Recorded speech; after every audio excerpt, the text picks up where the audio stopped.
what I will be talking about from now until November.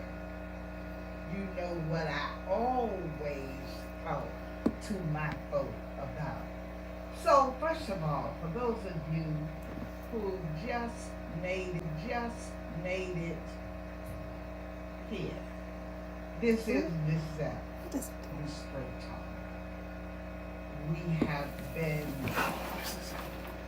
sitting in this chair for 587 broadcasts. And yes, you say, but you said you weren't going to do it. I really said Let's try it again.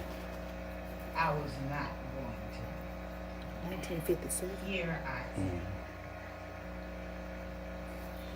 I am, 587 times, and that's approximately 1,000, and I added it up. Hold on. 1,074 broadcasts. So that's a lot of talk. I have. You said just show her yours.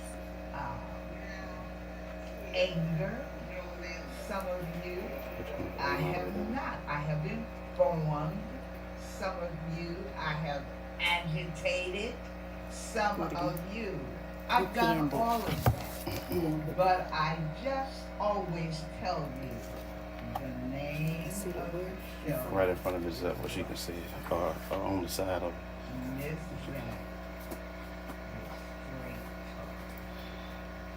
If you do not, now I'm gonna get me one thing. I'm gonna get it. Okay. And okay.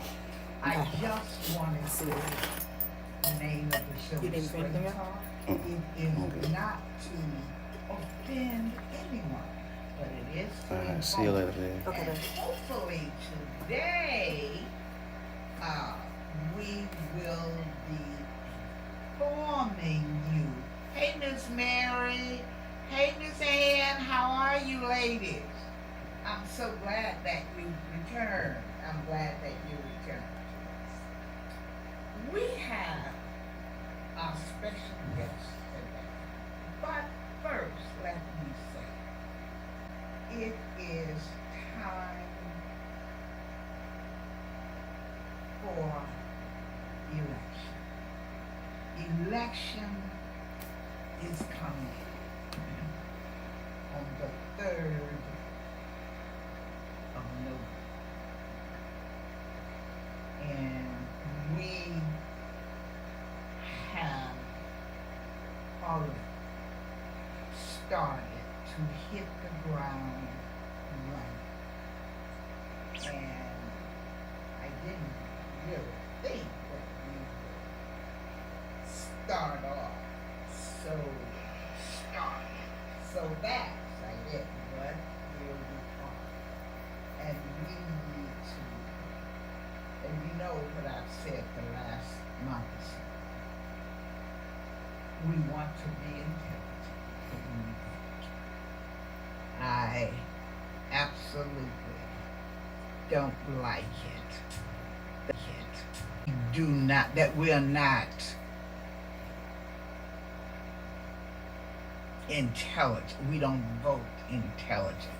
We vote because somebody gave us a bottle of beer, or somebody paid our light bill, somebody paid our gas bill. That's how many, not all, but many of us vote.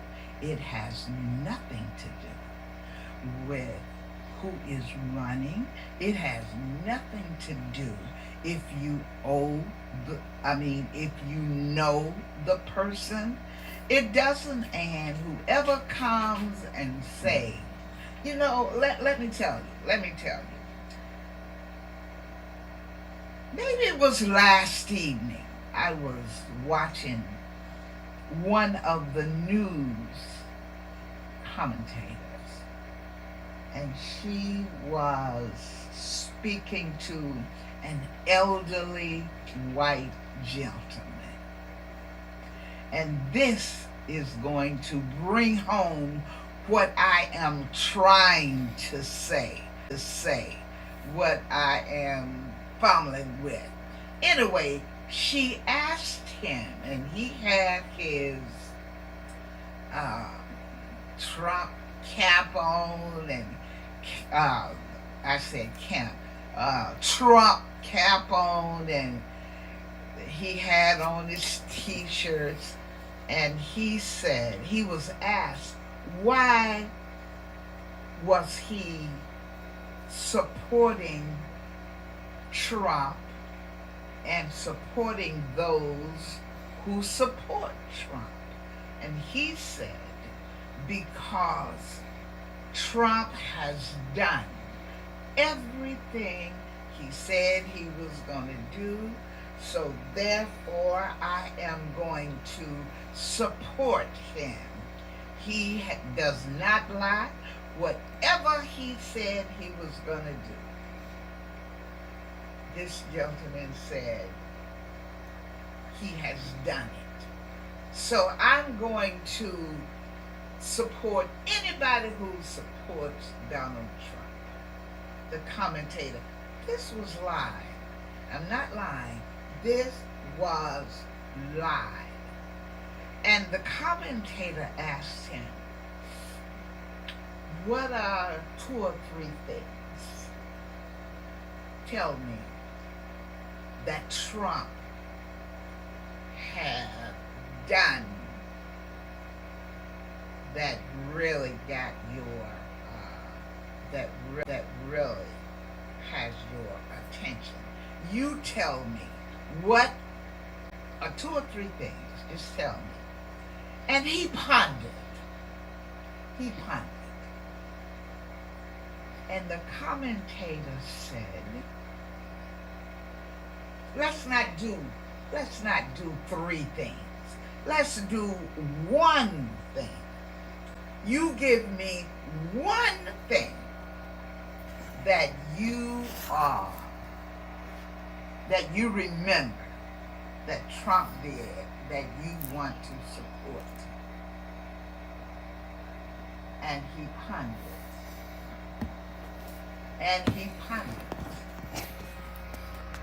And then he said, you have got me off guard, son. Now this is what I'm talking about. And this is what I want you to ask yourself. I am voting for Tarzan.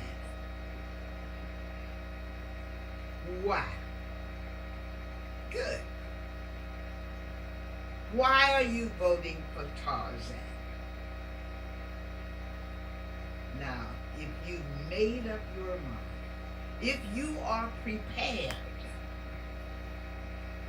you can give me, I don't know, maybe 5 things.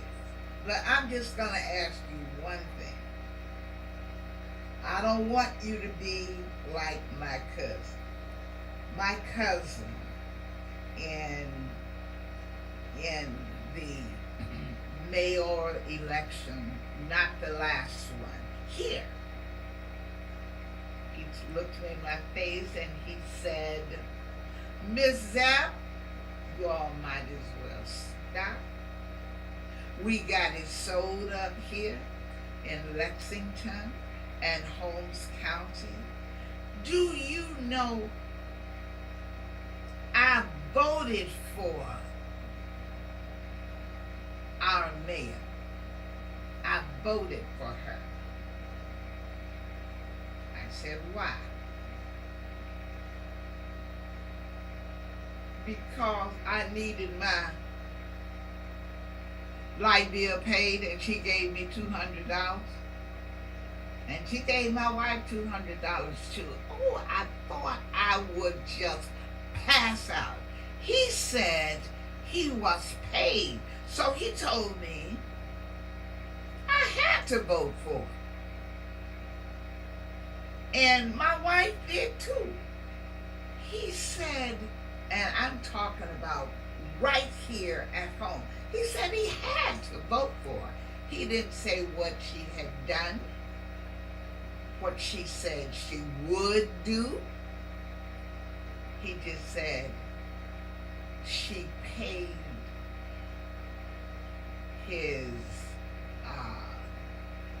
she paid his life bill. Many of us in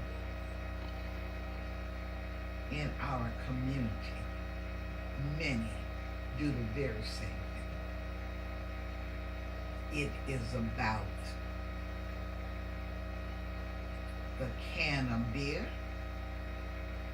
Oh, I know that. Ms. Zeb knows just about anything that's going on. I know that I have politicians who have bought beer. I know they pay for water bills and light bills. I know they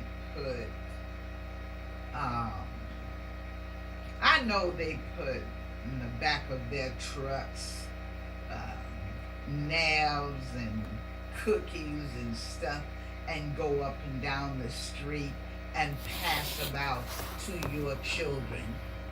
That's what I am trying to say.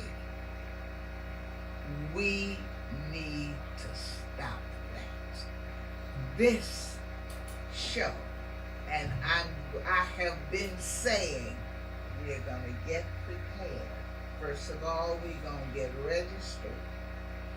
We're gonna update our registration. We're gonna update those, because if I got married, my registration information has changed. I need to update that. If I have moved from one area to the next area, I need to update it. That's what I mean. Then I mean, we need to prepare. We need to know who's running and who are they? Why do they want me to vote for them? It should be already in their minds. I think that I would be good in this position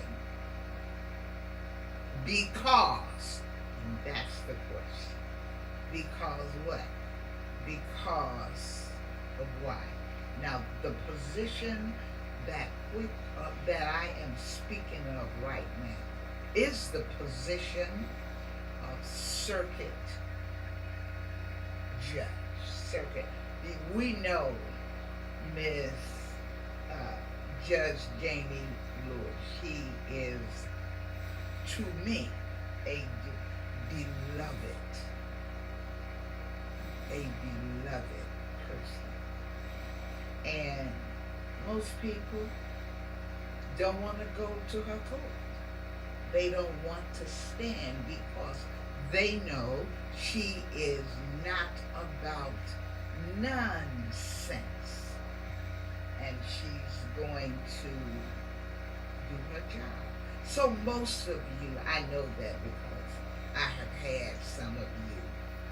Ms. F, see if you can help me make a deal. I don't want to go before Miss Jane. That speaks well for her, because they know she's going to be fair and she's going to help you, not only punish you, but help you hopefully move forward. You understand? This is where we are right now. We need another Janie Lewis. That's what I'm saying. We need someone who we can be proud of, someone that we know, someone that whose experience that we have experienced. We know, hey Shirley, that's what I mean by preparing. And let me say this before I bring my special guest on today. And I can say this because I have been a politician. I've run for office. I have lost some. I have won some. That was, of course, before I moved here. Signs. Don't get my campaign manager. Sign. Just spending a whole lot of money on signs. And you haven't shaken my hand. I don't know you except just what I see if I drive along the roadways. You have to know me. I have to know you. And so therefore, that's what this is about. I have invited, in fact, all candidates, even during the primaries. Some of them said yes, some of them said no. Hey, Chad. And some did not. They just were going to,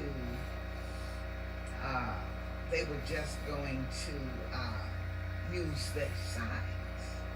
I have invited to just come and have a conversation with the people. I have, 3 people that watch Ms. Zepp. Those 3 people need to know, because I promise you, they are going to ask me near the November. They're going to ask me, Ms. Zepp, who should I vote for? Well, I'm trying to tell you now. I'm trying to bring folk in so you can get to know them right now. So this is early in the campaign season. I have invited them, and I have gotten one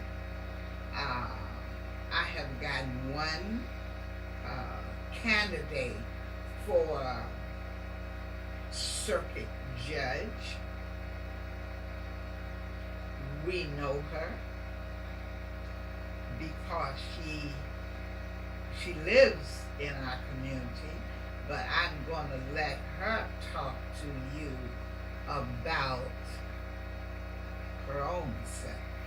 We don't need, I have told her, we don't need her to sound like a judge, do we? We don't need her to sound like a judge, a professor, or none of that. We just want her to tell us her name, rank, and what it is she's running for, and what she wants us to do. That's all. We are very nice. We are, however, if you want, I don't know if we are available to call in or not, but you can ask the question by coming right on here. We're on Facebook, and we are also on WAGR, my radio folk. I love my radio folk. This is where I got my jump off, my radio folk. WAGR 102 FM. So, hey Miss Verlene, how you? So for now, I'm just going to stop talking. That's what I'm going to do. I'm going to stop talking, and I'm going to, Miss Ann, I thank you for showing up again. And I'm going to introduce her. And then I am going to give her the mic. That's what I'm going to do. And let her see the point. When I'm running for something, I got to sell myself. And that's that would be my job to do. So I'm going to let her sell herself. And here we go. Her name is Mrs. and she has a special person that's here with her. We don't care. If he has something to add, he can add it. If he doesn't have to add it. But I'm assuming that he is here for support. But it's my assumption. She can tell us if she wants us to know that. Her name is Miss Akillie Malone.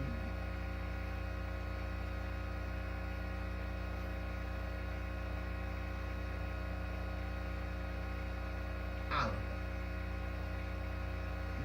And I'm assuming that the person that's sitting here by her is an Oliver too. But we'll see. So, Miss Akillie, the mic is yours. The way you want to relax and just have a conversation with us. Okay.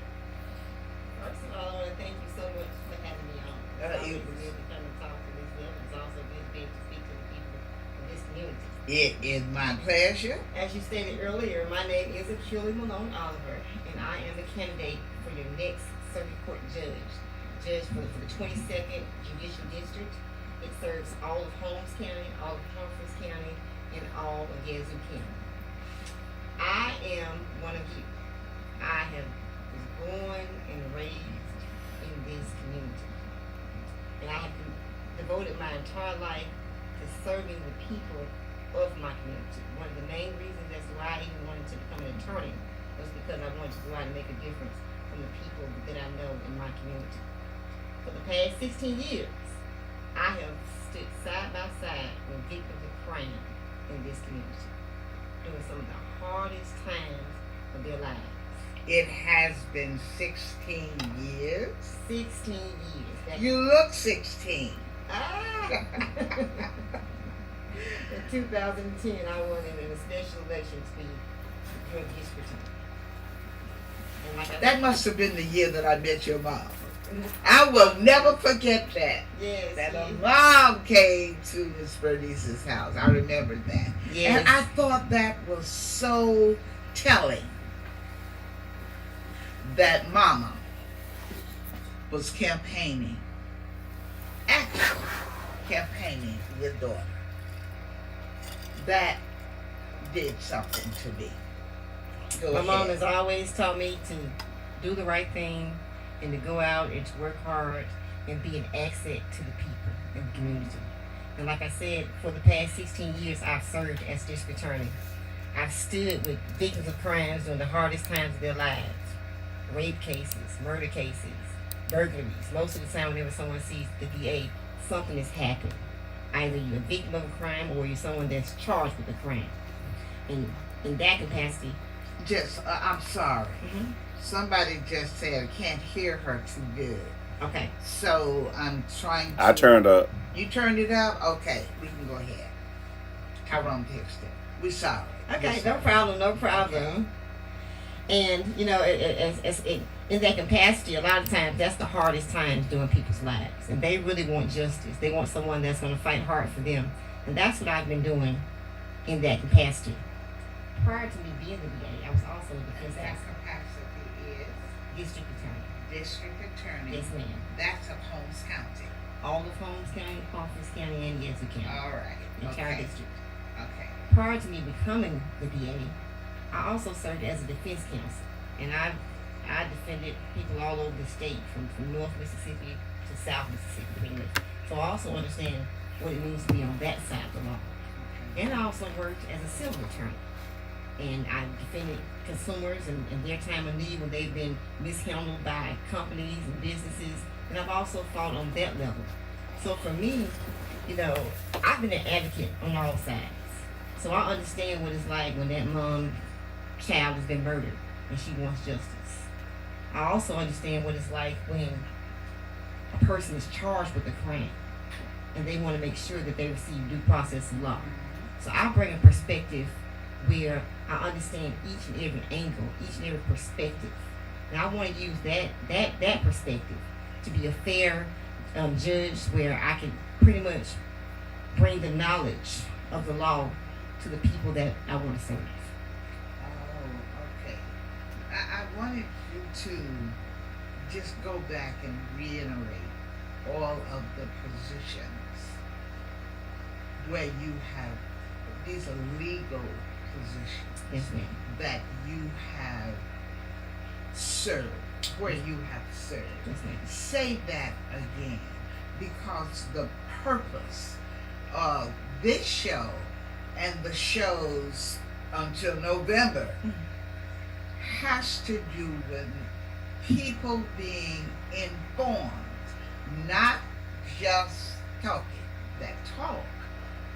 Tell me what you have done that's going to impact my life, and what the next segment, what you will do. Well, I mean, You have done all of those things. From the very beginning of my legal career, when I first started, I mean, my service didn't get started when I was a law student back at Ole Miss. My very first position that I had, as far as from a legal standpoint, was I personally volunteered for the current Circuit Court Judge, Jane Williams. I was actually her law clerk, advising her on the law and the things that, as far as the rulings that she should make. And those rulings were upheld from the Mississippi Supreme Court through Mississippi Court of Appeals. Because from my point of view, service doesn't just start when there's a title on the line. If you have true commitment and true devotion to your community, and whatever skill that you have and whatever you can do to be an asset, you want to be able to help and assist in that way. And that's why when I was first learning the law, I couldn't wait to get to Langston and say, hey, Judge Lewis, I'm a young girl from down in Pickens, and anything I can do to be of service to you. And she told me to come on in, so I started early on there. After I clerked for her, then later on there was a Chancery Court position that was open, and I also clerked for a Chancery Court judge. Back then she was Gail Shaw Pearson. And I went to work for her. After that, then I went to work at a large plaintiff firm in Jackson. And I worked on what they call mass tort litigations. I sued Fortune 500 companies, General Motors, Nissan Motors. Back then I worked on cases regarding discrimination cases where they was charging African Americans a higher rate of interest than what they were charging other similarly situated people. Same credit score, same income and everything, but it was a higher rate of interest. So I worked on a lot of discrimination cases in that regard. But my desire, my love, my passion was always to come back to my community. So then afterwards I started a firm with now the young man is one of the principals at Holmes County Central. We started a firm here in Lexington, and I worked on all type of cases then there, and I was a defense counsel, and I started doing defense cases all throughout the state, pretty much high profile, some of the highest profile criminal cases, and I was that attorney that was on that, and I was quite effective. And then I was prosecuted within the city of Durant, and I prosecuted cases on the local level prior to becoming the DA. And then in 2010, like I said, I was elected as district attorney. And from that time, I've prosecuted thousands of cases. You name it, and I have done it. I have overseen hundreds of trials. And overall, I've been quite effective. When I first came on, Attorney Powell, he was a DA in this district. And he resigned in the middle of the term. I think he said in one of his newspaper articles that he felt that he wasn't as effective as he wanted to be. And I took that, That's you know, what's up. for me, being a product of this community and realizing that what happens here, it doesn't just affect the person that's charged with the Um, crime. It Go on affects my every life. single person Yes, in it this does. district. Okay. Everyone wants to stay in a place that's safe, a place that they can call home. This is one day to come where the community is safe. So I decided then that, you know, this was something that I wanted to pursue. And since that time, I have a 92% conviction rate. You know, a lot of times people say, well, hey, you come to Holmes County. But for the cases that are actually prosecuted, the trials that we actually have there within the courtroom, most of the time, then there is a win on those cases, and that is something that affects everybody. Now, everything is not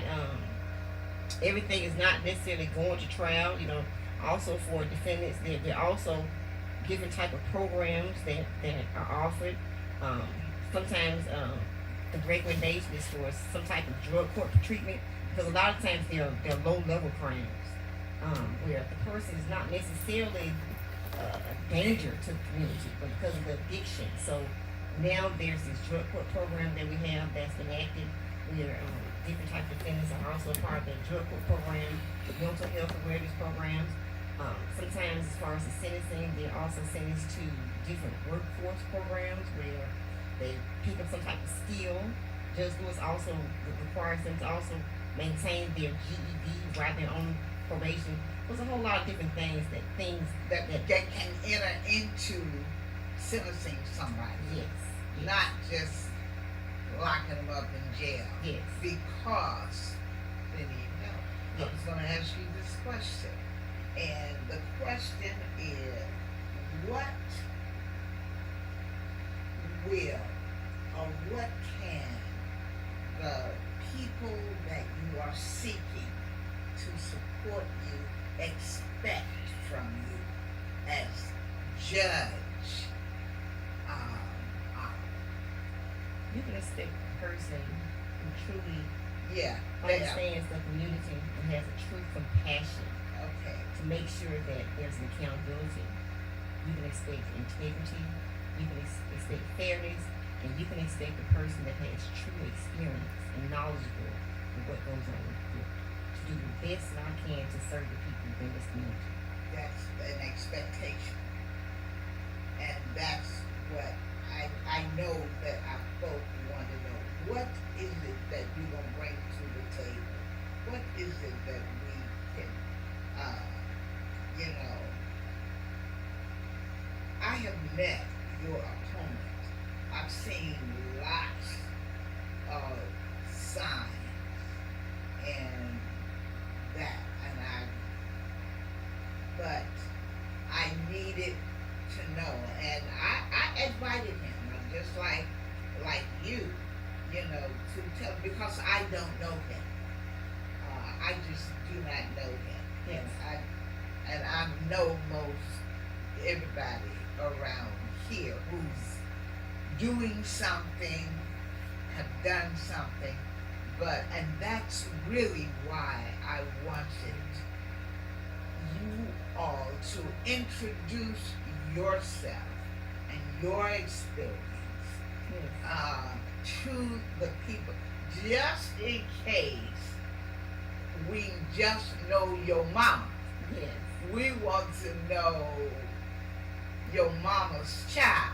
yes, And just in case we have got, because I never would have thought that you have been that little girl 16 years ago. Did you know her 16 years ago? Well, very good. 18 years ago. Over 18. Okay. But I never would have thought. And my own concern is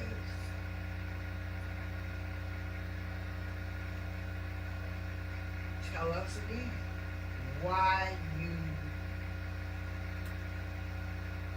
want to be circuit judge, and why is it that you want my support to do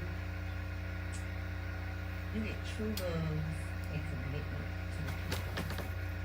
I don't just know the wrong. I know the people. I was born and raised right here in this community, Okay. right here in this district. A community that shaped me my entire life. I made tough decisions when those decisions weren't easy. I made tough decisions when those decisions weren't popular. That's what I'm going for. Go ahead. You get true experience with me. I've been on each side of the law. I've been a prosecutor, I've been a defense counsel, and I've been a civil attorney. Most of the cases have been circuit court are basically criminal cases. You get someone who has a perspective on each side. I understand what it's like for that mom that wants justice for the death of her son. I understand what it's like when I get a shooting down at the gas station and someone's killed in a public place. For me, it's not just a foul that's there. I understand that it affects every single person in the community. And somebody's hurting. Somebody's hurting. Not to mention, it could have been anybody.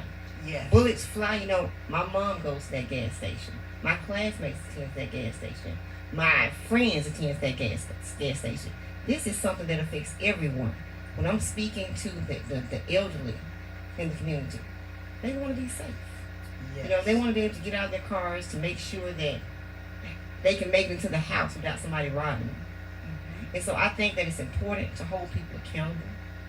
I think that it's important to be fair. And I think that it's important to have complete integrity within an office. So for me, it's going to be about fairness. It's going to be about accountability. And it's going to be a true understanding of the people that it's affected. When you have a true connection with the community. You know, I didn't just show up when I heard that it was a position in this community. I've been here my entire life, working hard for the people in this community. So for me, it's personal. I want to see this area be great, and I think that we deserve experience, we deserve fairness, we deserve accountability, and we deserve a person that's going to have true integrity. And for me, for the experience that they know, you know my word. You know, you can talk to many people that I've represented. Experience that you know, integrity that you deserve, and fairness that you expect. It's Akillie Malone Oliver as your next circuit court judge. Okay. Why should we vote for your wife?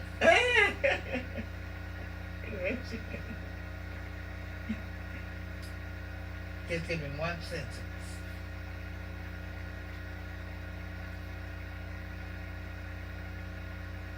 Oh.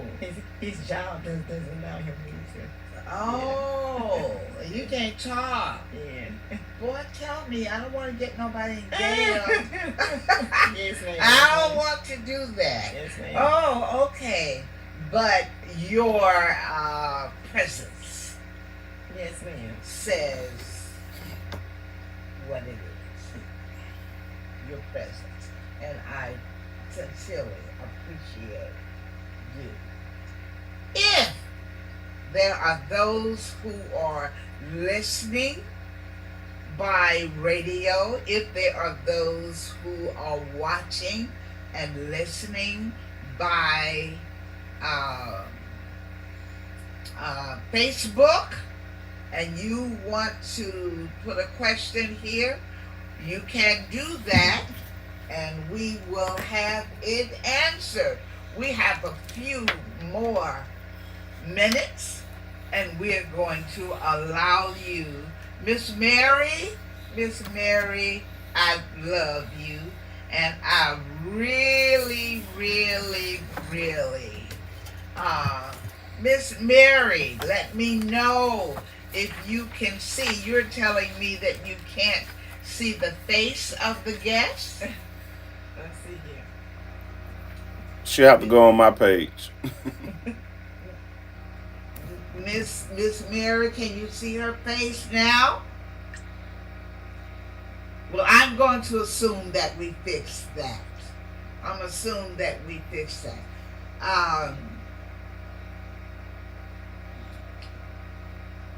I had one more question that I wanted to ask you. Okay. Besides what we have going on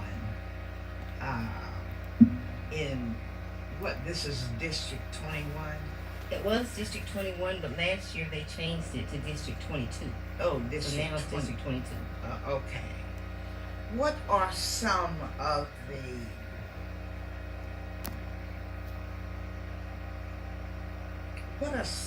some programs that you have thought of that you would like to enhance the circuit clerks, judges, or some, besides, right now the circuit clerk provides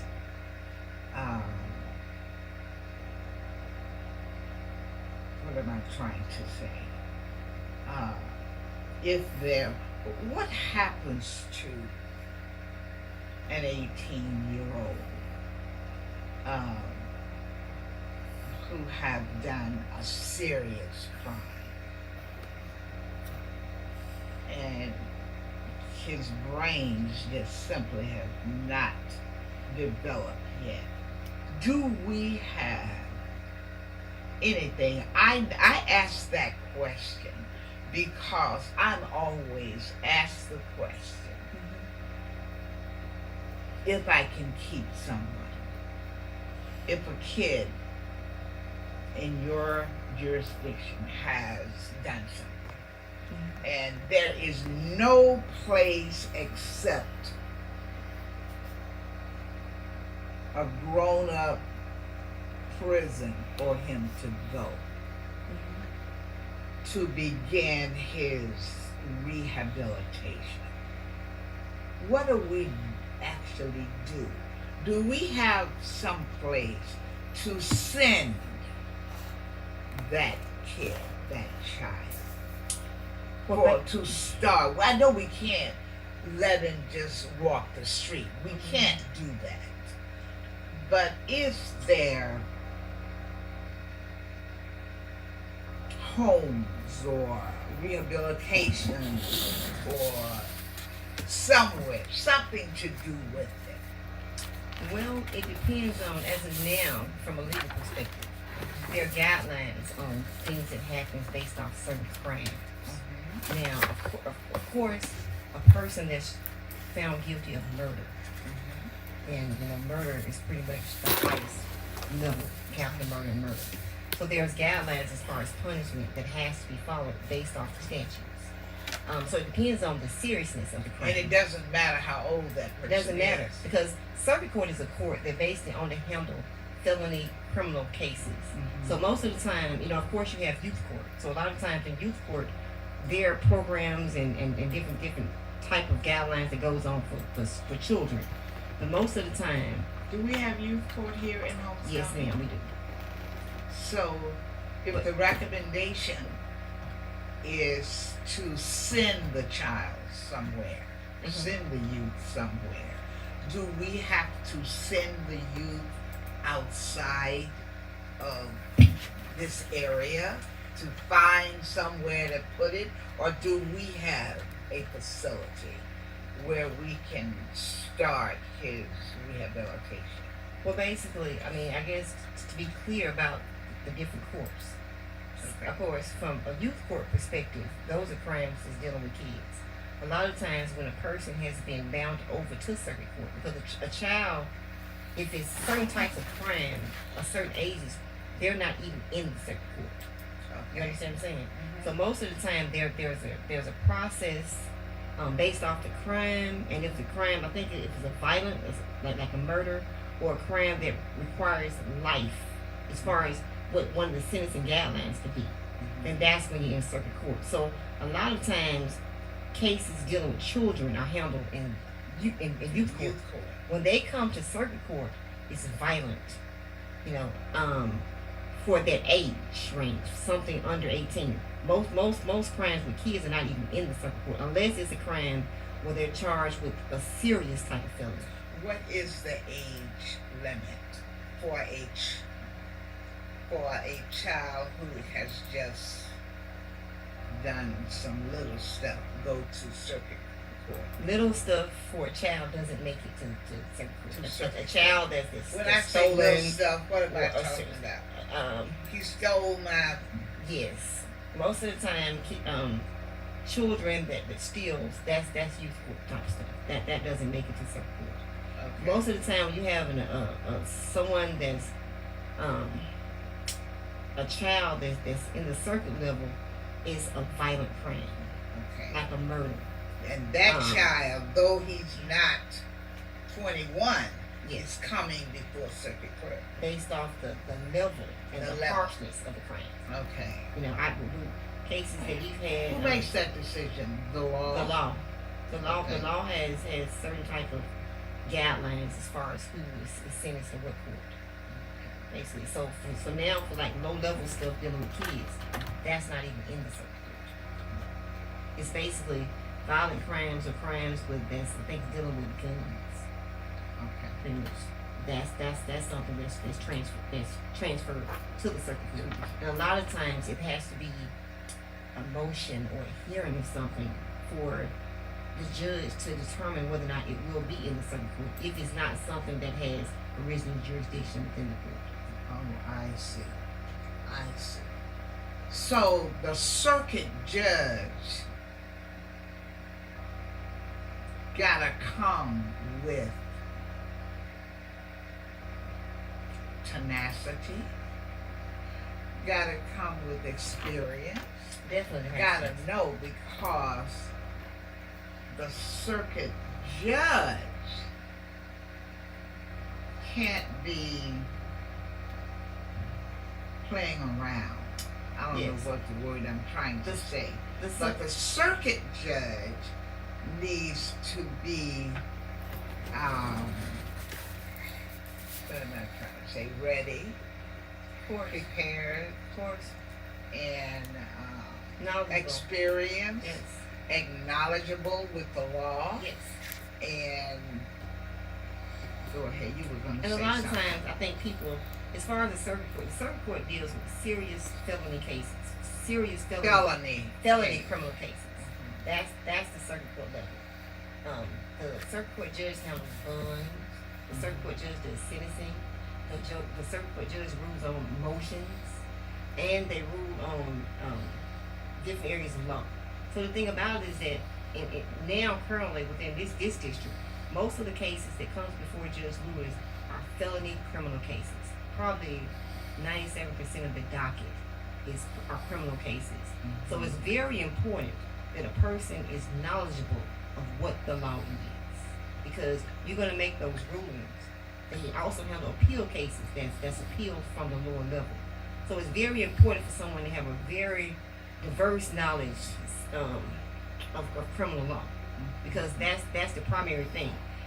Of course, there's some civil cases that comes through. It's probably maybe what 2 or 3 or 4 probably this year that They come through circuit. that comes through. So, but it's not a lot of civil cases now. It used to be back in the day, but now it's mostly criminal cases. And I think that what I bring to the table is that the cases now, most of the time, I am the prosecutor that's arguing those cases. So as far as what the rules of law are, I'm already making those arguments now to the judge, and the rulings is there most of the time. Those rulings have been upheld, Court of Appeals and the Supreme Court. So as far as the law, I'm already basically arguing the law before that court that has been appealed. I see. And that's why it's important for someone to be really knowledgeable, to understand. You know, it's one thing to kind of read about something, but it's a difference when you're actually doing it. That's true experience. That's understanding it from each side. And like I said, I've prosecuted thousands of cases. I've been there since 2010, and you name it, I have just about done it. I thank you for accepting our invitation. to Always, come so glad to be here. And talk to us. Yes, ma'am. And I know that from my folk that's on here, they appreciate it as well. I just thank you for coming often, because people think, now, was this a hard interview? No, it's never hard when you're just talking about what comes natural. That is correct. This is what I do. That's what I always tell my guests. Yes, ma'am. I'm natural. I eat greens and bread with my hands. Yes. And so therefore, my point is to have you to be natural. Just talk about what comes natural with whatever we are talking about. And that's it. And I think people, rather you reading or something like that, people just listen to you. And I just wanted you to come on and just talk natural to us about what to expect. So we can see you, we can hear you, and we can just about know about who you are.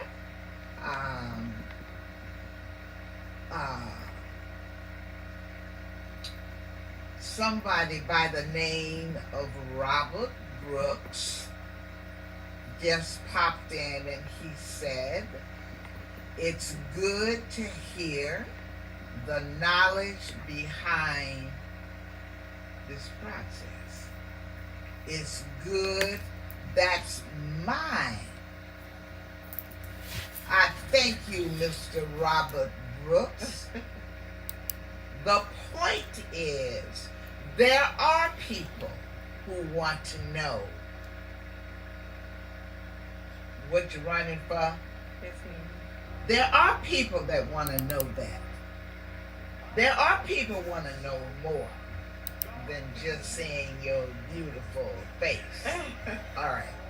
Lord, I am so sorry. I hear the sound. That means that Straight Talk is done. However, they have me back again. However, I was just getting ready to say, I am going to, or you can let me know anytime between now and November. We can put it on the schedule right now so that we'll have it, and you're more than welcome to come back whenever you want to. This has been Miss Zep. I'm so sorry that I'm running over, but I want you to remember what I say, and you know what I say. I say, if God be God, and He is, and if right be right, and it is, then evil stuff, evil folks are incapable. The key word, incapable of a perfect plan. Do they have a plan? Of course. I mean, evil stuff gonna come right after this show right here. But the plan is not perfect. I thank you, ma'am, for coming up. And for you, I'll see you the next time. Whenever the next time is, I will see you. Bye. Have a great Resurrection weekend.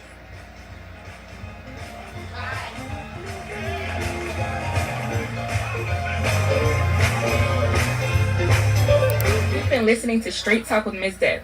Tune in next time for information, education, and inspiration on Straight Talk with Ms. Deb here on the People Station. Straight Talk with Ms. Deb is a paid program, sponsored, hosted, and paid for by Minister Zelpha Montgomery Watley, also known as Ms. Zep.